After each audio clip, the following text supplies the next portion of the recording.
Alright, it's a bit late. I said I'd do this video like a week or two ago. If you haven't seen already, I've actually uploaded 2 videos before this. This is a 3-part series of my thoughts on Subaru. And I can safely say I really like his character after the finale of season 2. And I hope to see more. And I really like that it actually did another happy ending. Actually, I should go into that into another video. Let's go straight into where I left off. You can watch this video in any order, but I suggest looking at the others to understand my view. From where I left off, it was of episode 15, which is debatably the best episode of ReZero. I mean, season 2 has been popping off, but like, we'll be talking about season 1 right now. Thanks to the witch cult and Bertolini's actions, Subaru's been put on a next warpath. His anger within himself and others seems to have given him a second wind in a way. But because of him moving on with just his emotions, he's not able to see clearly. He just wants to get to that end goal. His arrogance is all the way back to the top because he thinks he's just been stupid and being an idiot, and that the anger, the fuel that he's on is enough for him to get through the obstacles in front of him. And once he sees what he's been warned of, the white whale right in front of him, his desperation becomes clear and the despair just grabs a hold of him. And then he finally gets his time to see Amelia again after all these loops, trying to get to her, trying to save her. He has his confrontation, but all he can do is show the pain that he's gained over what it seems to her as just a day, but to him it's been just nights of agony. Subaru has said himself is someone who wants something at that moment. He'll choose something that he wants at that moment, and you can see that's how he controls his life as well as his decisions when it comes to his emotions. His emotions dictate that as well. But once he was the cause of Amelia's death, when he killed her, trying to give up and end it all with just one little go, trying to push through the curse that may kill him for the sake of others, for the sake of his sloth, but he ends up in doing the opposite of helping but killing the one he says he wishes to save. As he's surrounded by despair, all he has left is judgment of one of his friends, Puck. At this point of the show, we can see Subaru is the epitome of sloth, arrogance, pride, wrath, envy, ugly parts to a man that is very human. Subaru's trials have led him to one conclusion, that final judgment from Puck. He's not needed. He never was. He's not up to the task, even if he feels like it. In other words, useless. It seems he'd given everything he had, dying for them multiple times, but in the end, all he tried was for nothing. As he attempts to give up one last time, he looks to Rem for a way out doing what he's been trying to do, out of his tasks. And this is where one of the greatest episodes of ReZero and anime is. In past literature, you'd have soliloquies or asides, which are long monologues of people just talking to themselves. So the actual people, the audiences to like Shakespeare's plays could see and understand the sides and mind of the characters, and using those techniques for tragedies we're able to see Subaru's mind, how he thinks and how he sees himself in his most genuine, critical way. We all have an arrogance of hiding who we truly are to ourselves. We lie to ourselves, hiding the ugly sides of us, and we go to Isekai anime just to see other worlds where we could be in and see greater versions of ourselves which we envy. That's why we go to them, for escape. Well, I don't know, just a general thing people do. That's why they watch it.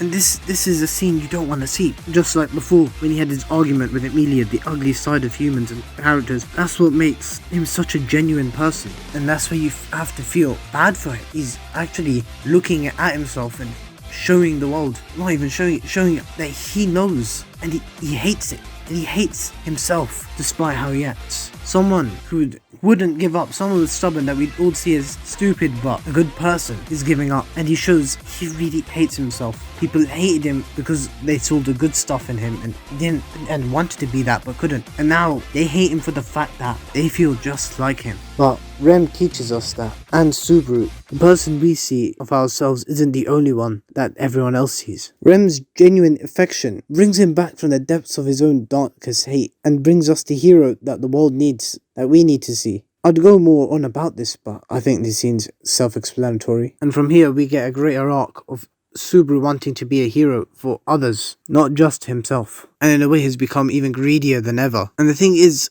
these sins aren't that bad. That's what makes us human. It's just the overabundance of them. Pride, too much, makes you arrogant. Slothful takes away your diligence, as Versailles teaches you. Regardless, his diligence is what brings him to the key to getting over the obstacles ahead of him, and he learns that useless on his own, but if he depends on others, he'll get through the curse of return by death that gives him the loneliness and that stopped him from being able to depend on them and use his truest power, I suppose, being able to bring others together and using his modern knowledge as well. From here, he slays the white whale using his brain and actually sitting down and thinking about it and having the support to do so, and then goes through 1 or 2 more loops to get through the witch cult. Here you see the dynamics between Versailles and Subaru, 2 simps for the same white, silver haired, purple eyed girl. Not the same, but same looking, I guess, but one who's grown above his sin and the other who's still a creepy ass motherfucker. I mean, he should have given into his sin actually, sloth. Instead he chose diligence, and you can see it doesn't really work out for him.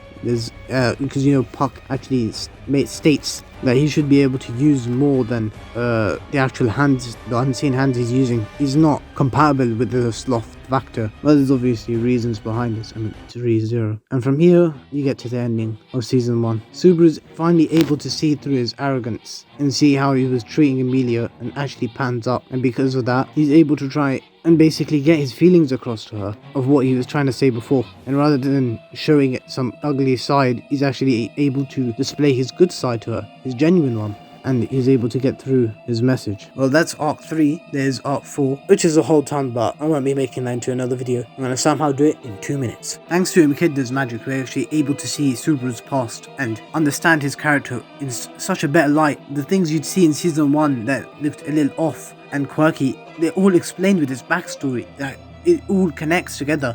And that's just perfect writing. And because he's able to look at his past, he's able to develop from where he was in season 1 into a better arc. We thought he'd finally gone through it, but it's actually clear Subaru's got some more development to actually go through. And that's just brilliant writing, because it's actually quality development. We go from the useless, tired NEET to someone with a passion and reason to live, then to someone who's not just arrogant and useless, but becomes a diligent hero for others. And now as someone who's actually able to accept himself, which he could not do before. He hated himself for who he was, but now he understands his stance of how his parents' stance on himself. Those who would not give up on himself, and sees he shouldn't be giving up on others as well as himself, as his parents did. I could go into further detail, but that's obviously self-explanatory. The man was in his dad's shadow and was able to finally get out of it and become his own person. But this man still had some more things to go through, because I actually missed something. One very important thing that happens. Dear old Rem having got involved in his plans and actually having him help her, him asking her to help him causes her to go. She's gone. Memories, everyone's memories of her, she's basically dead. Or worse than that, leaving only her body behind and alive, I guess. But yeah. But because of this, someone's life, there was a victim to his cause. He was the reason for it, because he had them involved. This causes Subaru to go back into the loneliness he felt, but even greater before. No one can help him, because they'll just get hurt too. He wants to find a future where everyone can be happy, but he is shouldering it all on himself. And through all these loops of dying mystery, he's unable to grasp it all. It just slips through his fingers again. And he can't go back to the others. They'll just end up like Rem. And then Subaru finds out those that he wants to save, one of them is the reason for all this pain, his suffering, his development that was gained, mass suffering. The man went through a mental breakdown and almost died from it. And before this, someone he relied on, someone that he thought, I can trust this, because he was finally able to get rid of his loneliness with them. He was able to express his ability returned by death, that curse, that burden that's been on him, and to find out they're just evilly plotting as well as everyone else, and then being told to love himself. It's all confusing for him. To put in chronological order, Echidna is able to go and express his feelings and his ability that has been cursed with returned by death, and then after that, finding out her true motives and going against it. And to find out the one who gave him the curse comes and tells him to love himself despite everything he's been through. Eventually he does come to the realization he shouldn't be the only one that needs protecting, that needs to be saved. There are others that care for him the same way he cares for them. He wants to save them and they want to save him. It's just selfish and greedy. It's as one says, worse than a witch. But thanks to his friends, Subaru is finally able to become somewhat human again, less disconnected. The man was losing his humanity in the process, but thanks to Mr. Otto, the otter, he's able to get back on track and find some faith in someone to depend on, and learns he can depend on others because they too care for him, something he'd forgotten because he was too busy having himself be killed for the sake of others. The amount of shit he's gone through fucked him up so much in the head, but having that one person again be there for him helped push him forward through that loneliness that had been encapsulating him. And thanks to this, he's able to go and push through and get through that loop and finally understand the one he claims to love. He hadn't been seeing Amelia properly as a person, but thanks to all of this, he's actually able to see the person in front of him and gets the job he wants as the knight. Happy ending, and also saves a ton of people and their personalities and all shit. And yeah, Subaru's become the hero he wanted to be at the cost of many things. But yeah, I did not do that in 2 minutes. Did it in 5 somehow. But yeah, I'm gonna do another video on ReZero. My final conclusion for season 1 and 2, my review of season 2 basically. And yeah, Heroic Spirit Emiya is coming out next week. So like this video, share it to other people in the fandom, sub for the next ReZero video, and